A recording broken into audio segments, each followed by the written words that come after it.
as a team. User joined your But channel. I actually do have something I need to know. Oh my Oh. fucking god, everyone! Our commissioner sucks! Right after I give this nice call out to all the casters. Maddie, Overwatch Oh, League. Zed. Well, now we've established that Freethy was the most important player on Blabby's Dabs. They think that everyone on Easy Clap sucks at Overwatch. This is all true. They're going to be keylogging computers to try to get some accounts banned before Season 5. Really exciting stuff y'all missed.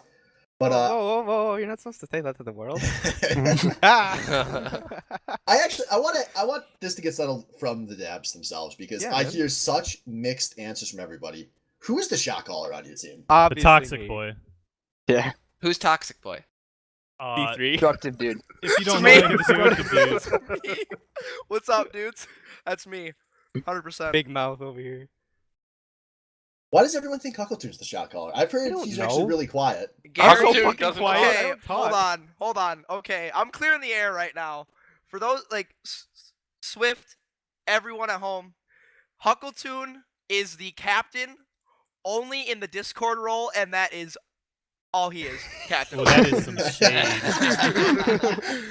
I truly believe that if we asked everyone here, Huckletune would probably be the first one to tell you that, like, I am actually the captain of the team realistically, with a close second with Freefy and Senpai right there. We all do shot calling, but Swift, you've heard me on LAN. I'm really loud, so it's really hard to miss what I say. So I fit into that shot calling role pretty well, and I do a lot of the call outs like almost all the time. That's me. Well, as a fellow loud boy, I can appreciate that. So, I guess we'll go bigger picture here. So obviously, Blabby's Dabs, named after Daddy's Dabs, the team you guys compete with on LAN, which you will be losing your first finals in a few days. Actually, really excited about that. But we'll save that for Friday. Hold on, you guys did come in though with 3 of your core 4 members of Blabby's Dabs or Daddy's Dabs who signed up for the BOL: Destructive, Freefy, and Huckletune. You all have a few years of LAN experience at this point. Yeah. How important was that synergy coming into the season and you guys being a championship caliber team? I mean, you want to go or you want to go first? You can go first. No. Okay. You go. It definitely helped early.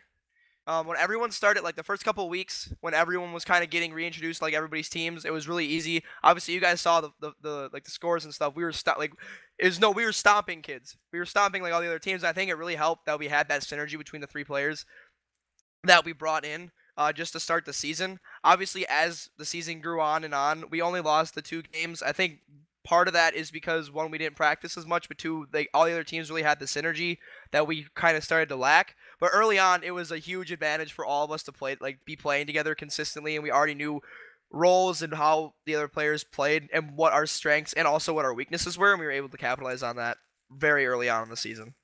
One thing that I would like to add on to that, knowing each other in real life and online, we can take that camaraderie and like not tilt each other with it. Like I can be like, "Oh, D3, Drew, that was trash. You suck," and he doesn't tilt off that. It's just like us feeding off of each other. Like you got to do better because I know you. I love you. I suck your dick all the time. So. Whoa! And then it also definitely helped, like with that synergy. Like obviously Senpai, first 2 weeks he popped off pretty regularly on McCree. And I mean, you can't.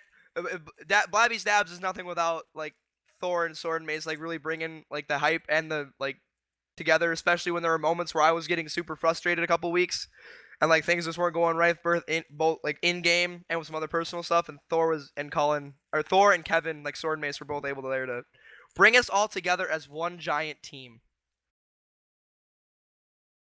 Nice. Talking a little bit about the finals here, the match, especially the map draft here. So you guys having the higher seed, you'll have that last choice there, and it was Gibraltar.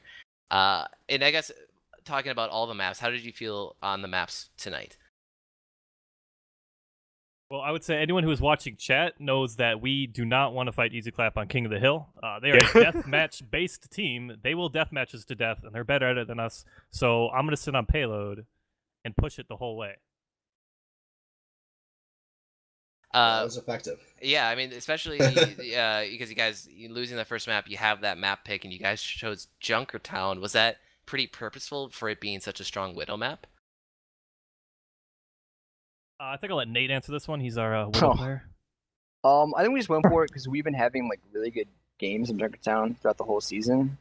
It's been a really strong map for us because like the Widow Bastion combo works well for us in payload. Yeah, you guys have that down pretty well. I mean, it's just you on Widowmaker, man. Pretty uncontested here in the finals, it seemed. Our big mindset going in is obviously watching. We all know, like everyone in the BOL knows how good No Wonder is, and I was shit talking, but obviously I respect No Wonder a fuck ton. Like I'm not gonna sit here and say that he's like actually trash. I just gotta get hype, and he was calling me out in the pregame award show. But our main focus throughout this series was to make sure that if we could get Heron off of Pharah, we would succeed. If you watched the match where we had like the subs in for both teams, it was apparent that Heron, like, he really likes his Pharah, but outside of that, like it was more of No Wonder trying to carry. So as long as we had Heron off the Pharah, we felt really confident. So we put Senpai on that Widow role in Junkertown. Whether you're watching Baddie Overwatch League, playing it in comp, or watching the actual OWL, you know that Widow is very strong on Junkertown especially, and that's one of our stronger maps. So putting Widow on there was a no-brainer for us. Yeah, I pretty much every time they went Pharah, I swapped over to Widow because our whole goal was to keep them off the characters that they liked. And because Easy Claps, like they're a great team in their comp, but you watch they struggle a little bit once they leave that comp. And so our whole goal was to make them switch because I think we play a lot better in the flexible roles. Yeah, that kind of segues into the next question I was going to ask was, were there any of those picks out of Easy Clap where like you just saw their picks and were like, oh, we already won this round? Or how were you feeling when you saw some of their swaps? Because they were obviously not running a lot of what they've been running all regular season. You guys were really successful in making them switch. Yeah, we really wanted to disrupt them and make their picks, make them on the back foot. A lot of the times they wouldn't play hit scan. And it's like, all right, we got to play Far into this, or we're going to play a Widow into this. As long as we were able to really get their tanks off of dive, which I feel like that's they're most comfortable with, UTech being the main shot caller there. If he can't guide his team through diving, which is what they're good at, then I think that we just beat them, and that's what we did.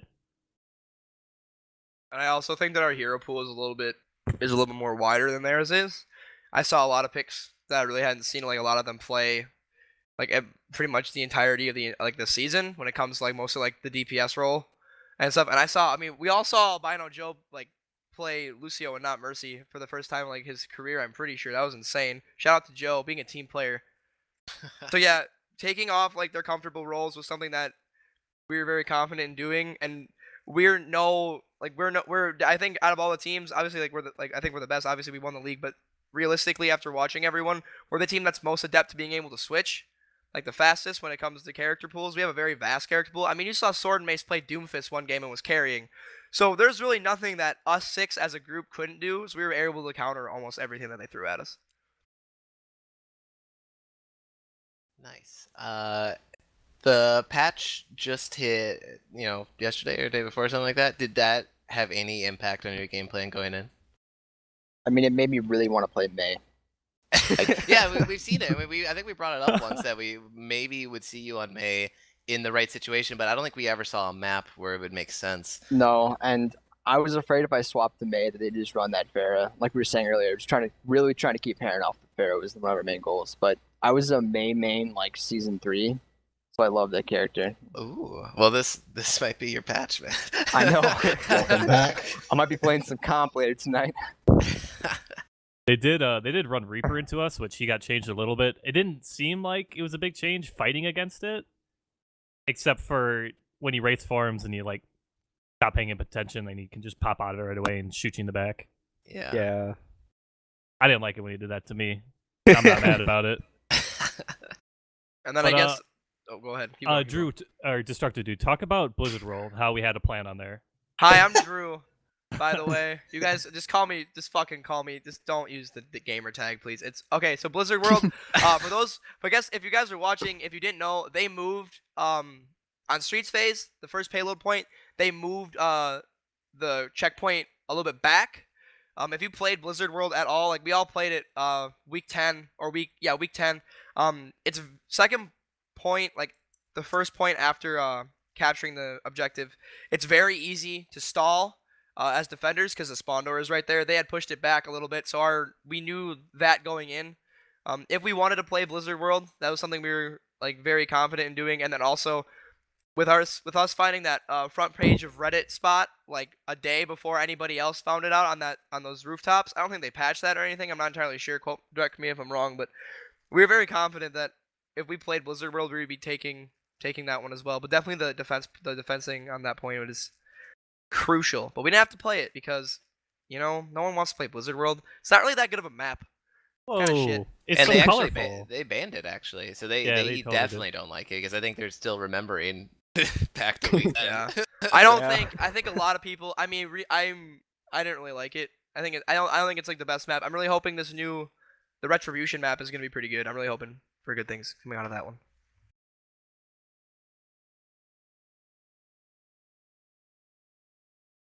All right, so we got two guys we still got to hear from here. So I got to ask some important questions. Thor, there was a Yo. season 3 of the Batty Overwatch League, and you were really, really, really bad at Overwatch. Then there Yeah, was dude. season 4 of Overwatch. You weren't really, really bad. There was a point where I told my team at the last LAN, I was like, oh, they're playing with Thor. Like, we have a free win. Obviously, we got 0-3 instead. And you have improved a lot. What the hell happened? Well, as I went into the season, I wanted to just be a bench player, as you had requested just bodies at the time, and that turned out not being the case. So when my team was like, hey, we actually care about winning, I was like, all right, I guess I actually care about playing Overwatch.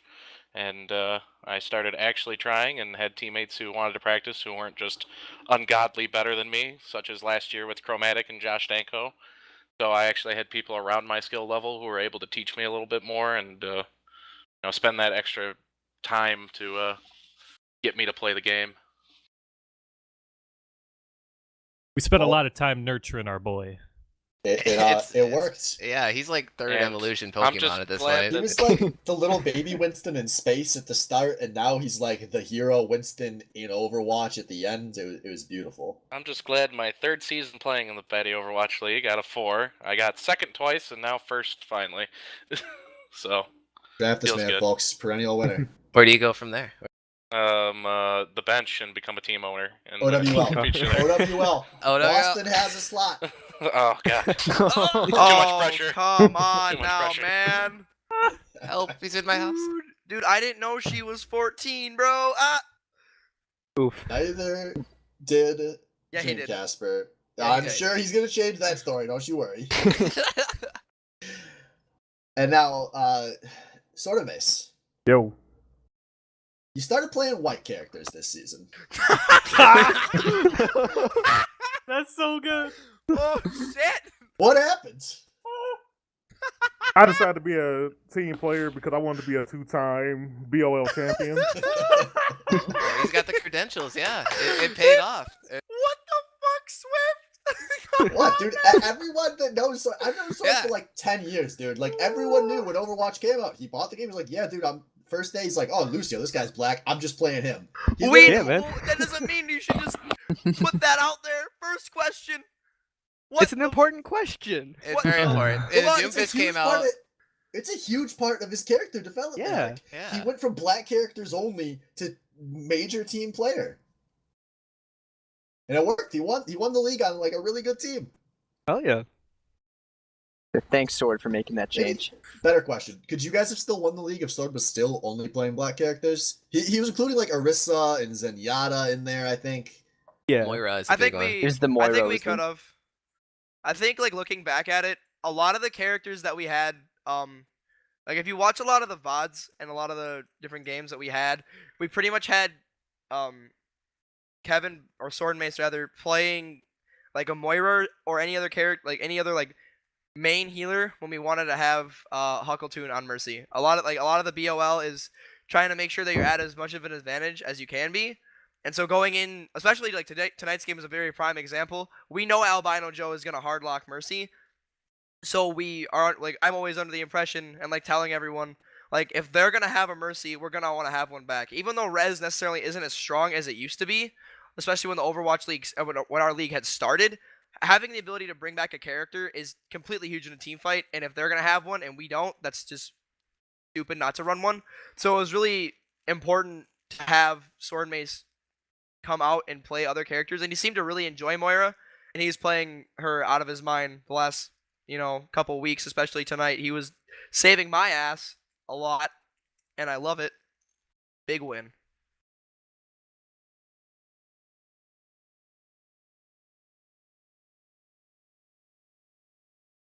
I think Well, we should guys, get that is the interview process. Thanks for coming out. Thanks for letting me go for 75 cents, guys. I appreciate it. Yeah. It was his vendetta, everyone. You all slept on Sword Mace, and he was pissed from day one. He said, we're going to win because I went for 75 cents. You guys lost on a big player. Yeah, The well, I reason mean, we first picked him. that's a good point you bring up because all of you guys are now prime draftees for next season, so you can imagine Yeah, your stock's let going to me, go considerably up. Yes, that's we have a few of you guys, obviously some of your best players, all new to the Batty League format. Guys, your team was assembled for $20 this season. My money is you guys are going to be assembled for $32.50 next season. Ooh, okay. Are you increasing Write that number the down. amount of money? I'm going back No, to no, TD you garbage guys land. will, Oh. you I'm guys not will going for not be much. assembled together. Oh, how do you know? I could be wrong. That'd be a Glad- lot of money, dude. Glad- No, I think I think it'd be, I think especially coming like from me and Freefy and Huggletune, I think we're more than happy with with not playing on the same team if possible. I think it'd be not Gary. Shut up! I'm not talking about that. That was Nate. I'm watching the stream. I can't see. This is our comms every time. I swear. But I mean, like if you look at it, bold prediction. Hey guys, Spagooter's out there, and he didn't get to be on Blabby's Dabs, but he's gonna be on the winning land team this weekend when Swift brings his A game and we bring our A+ game. Watch it. Daddy's Dabs 3-0, calling it. I'm out of here. All right. Well, you can't argue with that, folks. Shots fired. So, I guess the Dabs. Do you guys have any closing statements you want to make? Any last shade? Is there anyone you've wanted to trash talk all season long and you hadn't found a Fuck chance Ninja to? Plaz, dude. I hate. He's in there. Let me give you something. All right. For everyone that doesn't know, okay, I'm Drew, by the way. This is a sob story. Couple months ago, I was playing Overwatch in a fucking hot, low diamond, high plat game, and I met this dude named Ninja Apples. Okay.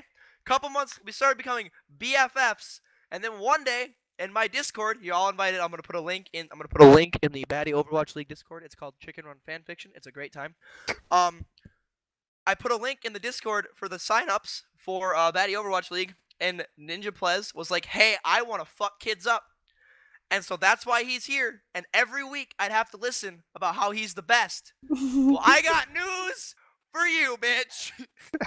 I mean, I am. Got MVP, right? He literally won the yeah. MVP. Yeah. dude. No, What's no, this no, I dude? don't Yes. care. What I an don't idiot. care. No. It's a team game. All your gold medals don't matter if you got the L. Ask no wonder. I'm done. I'm out. I just hope to go for half as much as Ninja Apples does next season. Yeah. Because that would be a lot. That is helpful to winning games. This is a question for I guess probably for everybody.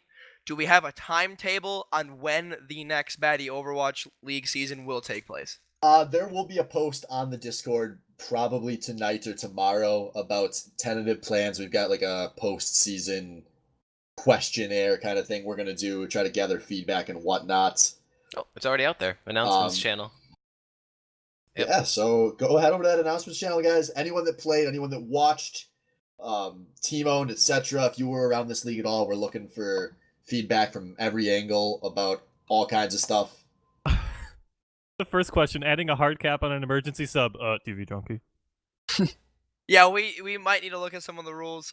We are under the impression that people did not like that TV Junkie played on our team and hard carried us against Easy Clap, giving us the rank Man, one you spot. guys, okay, you guys, can I throw something out there? Fuck Do it. everyone that's all like, oh man, they had such an advantage, they had TV Junkie. Man, you guys played Gallier. Gallier is not good at Overwatch. I love Okay. you, Redmond, but you suck, like, All right, Or so Gallier.